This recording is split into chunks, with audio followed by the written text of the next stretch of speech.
Bayangin lu lagi jalan-jalan di luar negeri, suasana tenang, udara segar, semuanya indah.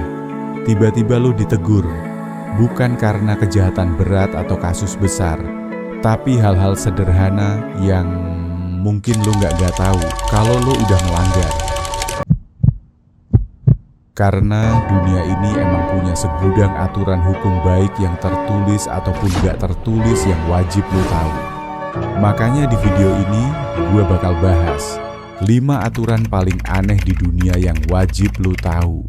Dan yang nomor 5, bisa jadi lo sendiri pernah langgar. Video ini bukan sekedar ngasih tahu lo biar gak melanggar waktu lagi jalan-jalan, tapi juga biar lo makin paham kalau hukum itu nggak melulu soal yang rumit.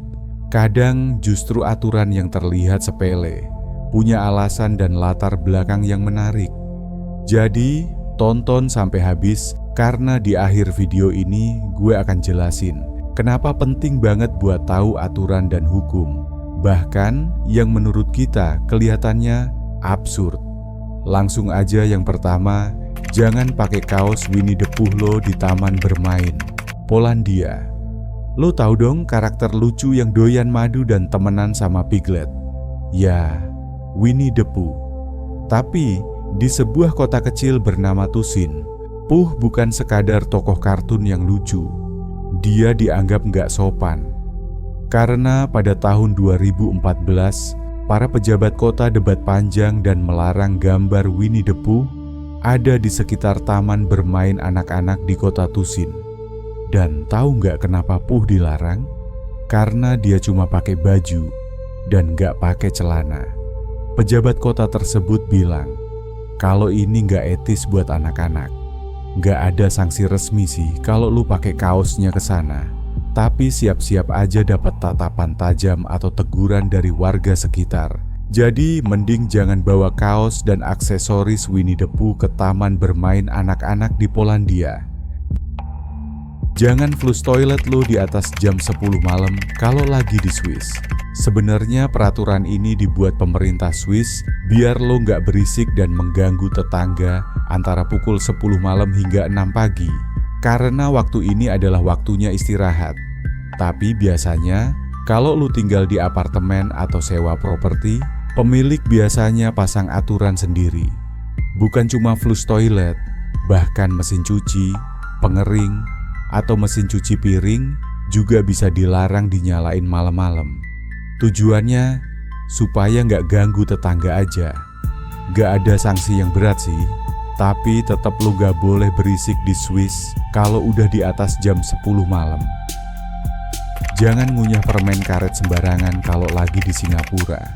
Awal tahun 8, puluhan permen karet menjadi masalah besar di Singapura. Orang-orang banyak yang buang permen karet sembarangan, nempelin di kursi, trotoar, sampai di pintu MRT, bikin biaya pembersihan tinggi, dan ganggu fasilitas umum. Akhirnya pada tanggal 3 Januari 1992, pemerintah Singapura meresmikan larangan impor permen karet.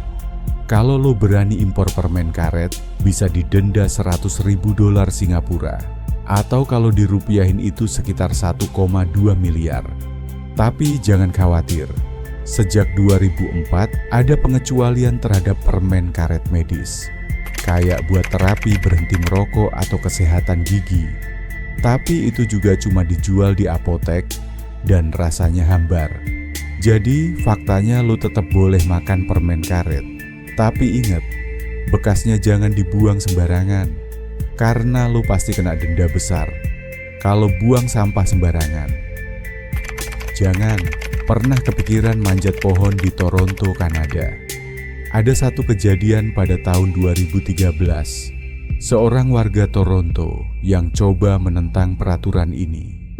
Pria tampan dan berani ini bernama Dylan Deziel. Ia memutuskan manjat pohon di Bellevue Square Park yang ada di lingkungan Kensington Market yang ramai. Akhirnya dia didenda $365 atau sekitar 6 juta rupiah. Karena jelas pada peraturan nomor 375 tahun 2012 menyebutkan Tidak seorang pun diperbolehkan memanjat atau melompati pagar pembatas, jembatan, atau pagar yang berada di sepanjang atau melintasi jalan, maupun memanjat pohon di tepi jalan, atau tiang, tonggak, atau struktur apapun yang dipasang di jalan. Meskipun larangan memanjat pohon terdengar agak nyeleneh, sebenarnya aturan ini dibuat demi kebaikan bersama, baik untuk manusia maupun lingkungan. Tetap nyalain lampu motor lo walaupun siang hari kalau lagi di Indonesia. Yang satu ini pasti udah sering lo dengar. Gue juga awalnya bingung. Udah terang, ngapain nyalain lampu? Ternyata tujuannya buat keselamatan. Lampu yang menyala bikin pengendara lain lebih mudah lihat kendaraan lo, terutama dari arah berlawanan. Aturan ini ada di pasal 107 ayat 2 Undang-Undang Nomor 22 Tahun 2009 tentang Lalu Lintas dan Angkutan Jalan. Kalau lo melanggar, siap-siap kena sanksi kurungan maksimal 15 hari atau denda 100.000. Jadi, pastiin lampu motor lo hidup, walaupun siang hari. Kalau enggak, siap-siap aja kena tilang. Sekarang, balik ke pertanyaan di awal video. Kenapa sih lo harus tahu aturan dan undang-undang yang udah disahkan? Karena dalam hukum itu ada yang namanya asas fiksi hukum, atau bahasa latinnya Presumption ius de jure.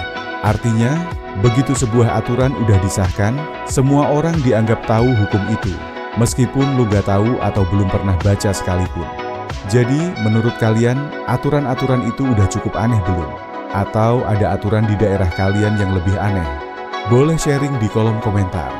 Segitu dulu ya Hakim Bayangan, sampai ketemu di konten berikutnya.